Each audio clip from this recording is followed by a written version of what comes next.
nuts and really hurt one of the jerks, or he simply just went nuts. 1.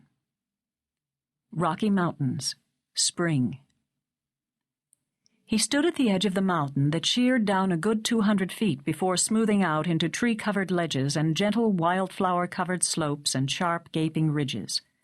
He breathed in the thin air that was so fresh it burned his lungs, but truth be told, it burned less today than it had yesterday. Soon the frigid, clean air at nearly 6,000 feet would become natural to him.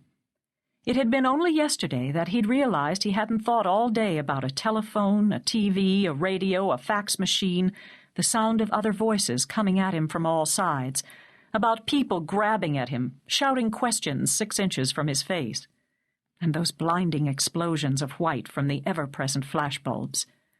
Now, he figured, at last he was beginning to let go, to forget for stretches of time what had happened. He looked across the valley at the massive, raw mountains that stretched mile upon mile like unevenly spaced, jagged teeth. Mr. Gouge, the owner of the Union 76 gas station down in Dillon, had told him that many of the locals, lots of them Trekkies, called the whole mess of knuckle-shaped mountains the Ferengi Range. The highest peak rose to 12,000 feet, bent slightly to the south, and looked like a misshapen phallus. He wasn't about to climb a mountain with so unsubtle a shape. The folks down in Dillon joked about that peak, saying it was a sight with snow dropping off it in the summer. He was aware again, as he was so often, of being utterly alone. At this elevation there were thick forests of conifers, mainly birch, fir, and more ponderosa pine than anyone could begin to count. He'd seen lots of quaking aspen, too. No logging companies had ever devoured this land. On the higher elevation peaks across the valley, there were no trees, no flowers, as there were here in his alpine meadow, just snow and ruggedness, so much savage beauty untouched by humans. He looked toward the small town of Dillon at the far end of the valley that stretched from east to west below. It claimed 1,503 souls. Silver mines had made it a boom town in the 1880s, nearly bursting the valley open with more than 30,000 people, miners, prostitutes, store owners, crooks, an occasional sheriff and preacher, and very few families. That was a long time ago. The descendants of those few locals who had stuck it out after the silver mines had closed down now catered to a trickle of summer tourists.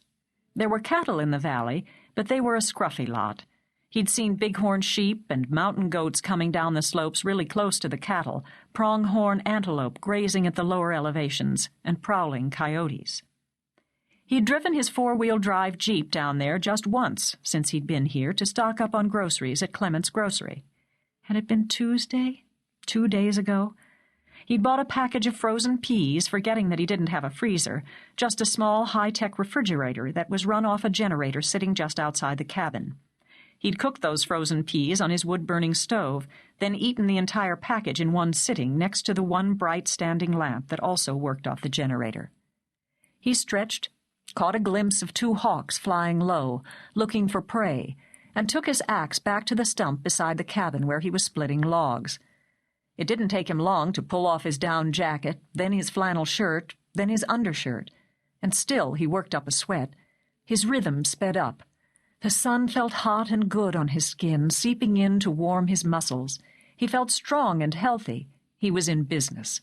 He knew he had more logs than he could use for the next week, but he just kept to that hard, smooth rhythm, feeling his muscles flex and loosen, grow tight with power, and release.